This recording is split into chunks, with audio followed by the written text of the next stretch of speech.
Los presentes. Un saludo cordial para el docente Johnny Guerra y para mis estimados compañeros. Mi nombre es Eric Illesca, soy estudiante de la UNAE. Pertenezco al primer ciclo de la carrera de Educación Básica. El día de hoy voy a hacer la lectura del siguiente libro, Cartas a quien pretende enseñar, Paulo Freire. Para ello hemos tomado las siguientes normas de bioseguridad, que es con el respectivo distanciamiento, las mascarillas y a desinfectar las manos. Para ello he escogido la tercera carta, que la voy a leer a continuación. Tercera carta. Vine a hacer el curso de magisterio porque no tuve otra posibilidad. Hace algunos años invitó a uno de los cursos de capacitación del magisterio de San Pablo para una conversación con las alumnas. Escuché a varias de ellas la afirmación que da el título a esta carta, pero también escuché a varias otras decir que habían elegido el curso de capacitación del magisterio para esperar cómodamente un buen casamiento mientras estudiaban. Estoy completamente convencido de que la práctica educativa de la que he hablado y cuya importancia y belleza me he referido tanto, tampoco puede tener para su preparación esas razones o esas motivaciones. Incluso es posible que algunos cursos de capacitación del magisterio sean irresponsables, simplemente tragamonedas. Esto es posible, pero no significa que la práctica educativa llegue a ser una especie de marquesina bajo la cual la gente espera que pase la lluvia. Y para pasar la lluvia bajo una marquesina no necesitamos formación. La práctica educativa, por el contrario, es algo muy serio. Tratamos con gente, con niños, adolescentes o adultos, participamos en su formación, los ayudamos o los perjudicamos en esta búsqueda. Estamos intrínsecamente conectados con ellos en su proceso de conocimiento. Podemos contribuir a su fracaso con nuestra incompetencia, mala preparación o irresponsabilidad, pero también podemos contribuir con nuestra responsabilidad, con nuestra preparación científica, nuestro gusto por la enseñanza,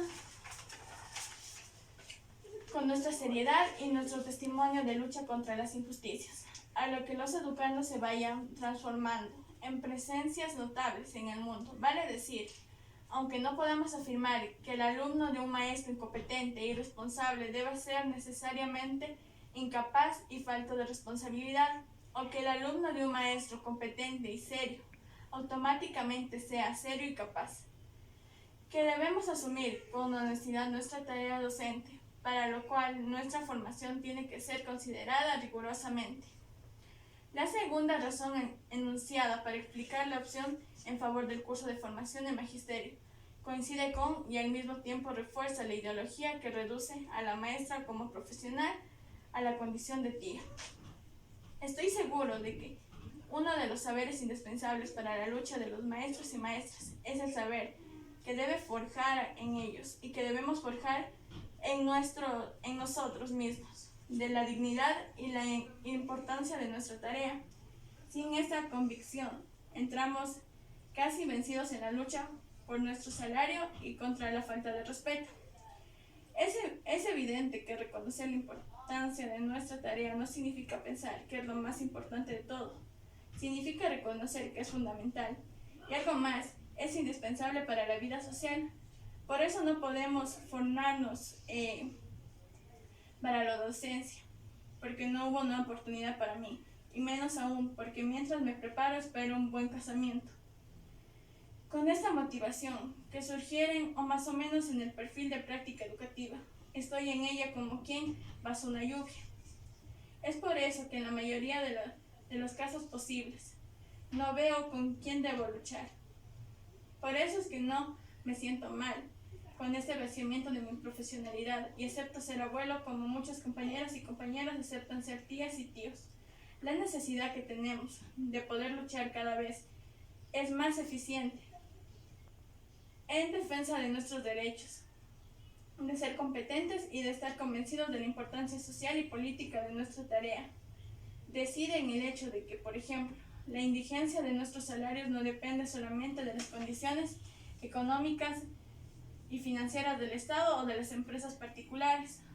Todo esto es íntimamente relacionado con cierta competencia colonial de la administración, de cómo organizar el gasto público jerárquico de los consumos y priorizando los gastos.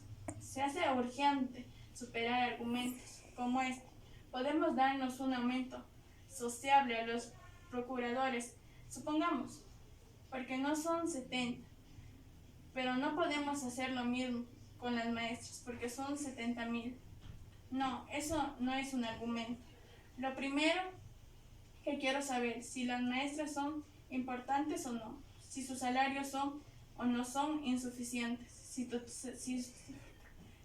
tu tarea es o no es indispensable, y si sobre todo esto es insistir en esta lucha difícil y prolongada, y que implica la paciencia de los educadores y la sabiduría política de sus dirigentes. Es importante que luchemos contra las tradiciones coloniales que nos acompañan. Es indispensable que luchemos en defensa de la relevancia de nuestra tarea, relevancia que debe poco a poco, pero tan rápido como sea posible llegar a formar parte de nuestro conocimiento general de la sociedad, del desempeño de sus obvios conocimientos. Cuanto más aceptemos ser tías y tíos, tanto más para la sociedad. Se sorprende que hagamos huelgas y que exija tanto buenos modos. Y aún más, si la sociedad no reconoce la relevancia de nuestro quehacer, mucho menos nos brindará su apoyo. Se hace urgente que aumentemos las filas de la lucha por la educación pública en este país. Escuelas públicas y populares, eficaces, democráticas y alegres, con maestros y maestras, bien pagados, bien formados y en permanencia de capacitación, con salarios nunca más distanciados astronómica como hoy. Frente a los presidentes y directores de las empresas estatales, es preciso que hagamos de este tema algo tan nacional y fundamental para la presencia histórica de Brasil en el mundo en el próximo milenio. Que inquietemos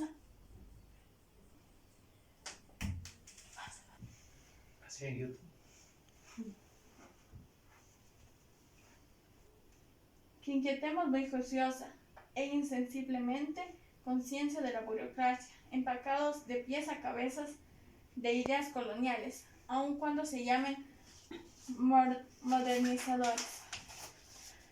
No es posible que terminemos, ya que en vísperas de la llegada de nuestro milenio, con déficits tan alarmantes en nuestra educación, tanto en la cuantitativa como en la cualitativa, con millares de maestros improvisados, incluso en las zonas del sur del país, ganando muchas veces menos de la mitad de un salario mínimo.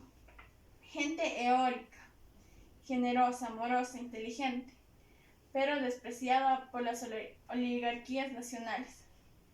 No es posible que continuemos en la última década de este milenio, con 8 millones de Carlitos y Josefinas, impredecidos a tener escuelas, y otros 8 millones expulsados de ellas, o incluso acusados de escaparse. No nos asombremos, por ejemplo, cuando sabemos que hasta la independencia no habrá un sistema de instrucción. En nuestro país no solo había un sistema de instrucción popular, sino que las manifiestas culturales estaban prohibidas hasta la llegada de la familia real portuguesa de Brasil en 1908. Estaba prohibido el establecimiento de imprentas en el país, bajo las penas más severas. Al ser proclamada la independencia, la nación se encuentra sumergida en la más profunda ignorancia. La enseñanza popular existe, que no ha pasado unas pocas escuelas desperdiciadas por el capitalismo. La enseñanza secundaria pública era impartida en las llamadas aulas regias, donde se mezclaba una enseñanza estilar y pedando de jardín griego, retórico, filosofía nacional y moral, y cosas semejantes. Los libros eran raros, e incluso las personas más calificadas no tenían el hábito de lectura. Es necesario que sigamos la actuación de la persona que votemos, sin importar si es congelar, diputado estatal o federal, alcalde, senador, gobernador o presidente, que vigilemos sus pasos, gestos, decisiones, declaraciones, votos, omisiones, convicciones con la desvergüenza, exigir que se cumplan sus promesas, evaluarlos con rigor para poder votar nuevamente o negarles nuestro voto y comunicarles la razón de nuestra posición.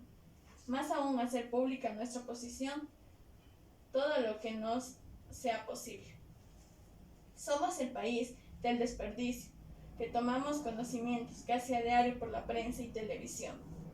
Desperdicio por el desaprovechamiento de la basura, desperdicio por la falta de respeto, debilidad hacia la cosa pública, hacia instrumentos que valoren millones de dólares, que están a la intemperie o sin uso, desperdicio por otras obras iniciadas, hospitales, escuelas, viaductos, puentes, edificios enormes y paralizados en un día, para que poco tiempo después parezcan descubrimientos arqueológicos de antiguas civilizaciones, hasta entonces sepultadas, desperdicio millonarios de frutos y verduras en los grandes centros de distribución del país. Valdría la pena calcular todo ese desperdicio y ver lo que se podría hacer con él en los campos de educación si no existiese. Este pasado colonial presenta que el arbitrario de los poderes en la soberanía de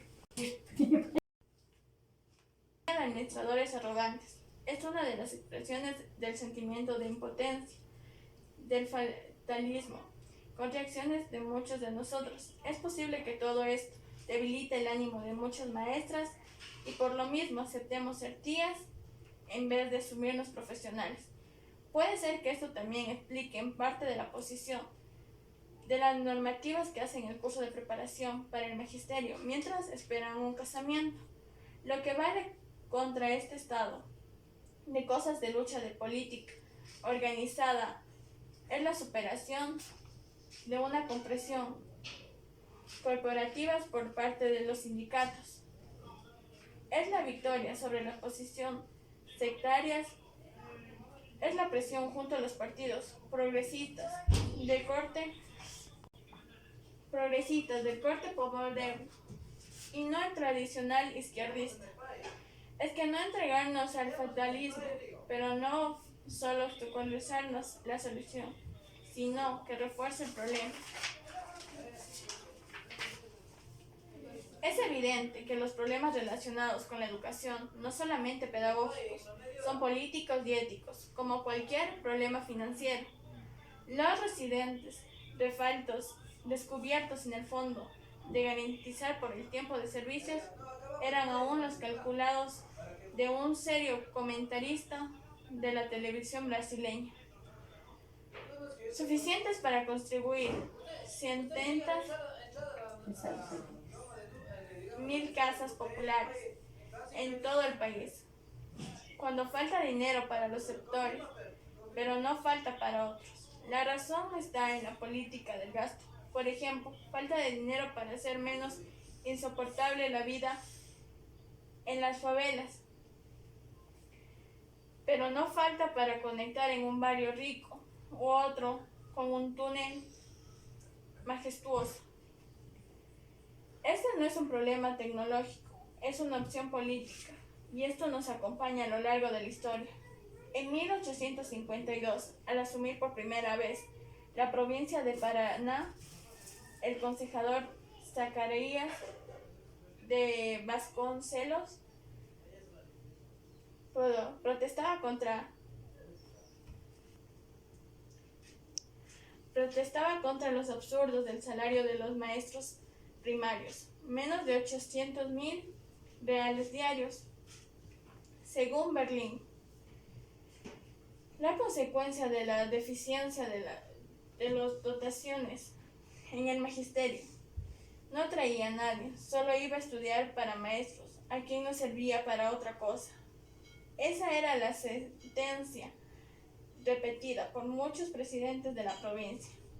Si era urgente valorar la instrucción entre los habitantes de Brasil, difícilmente se podría descubrir un proceso menos conducente con esta finalidad, que la magra resumiera a los maestros. Creo que los sindicatos de los trabajadores de la enseñanza deberían asumir sus reivindicaciones salariales y de la mejorar condiciones de material para el ejercicio de la docencia.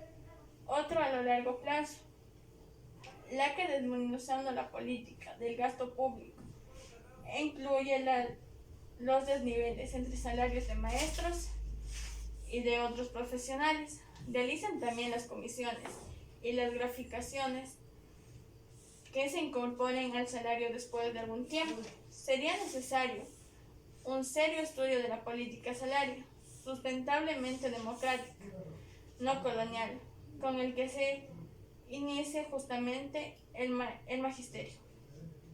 Por otro lado, se reparten de igual manera las ofensivas. Durante los años 50 y mientras visitaba Recife, el padre Levet, creador del movimiento de la economía y humanismo, dijo que una de las cosas que más habían escandalizado entre nosotros eran las diferencias alarmantes entre los salarios de los arconía y de los renegados. Hoy la disparidad continúa.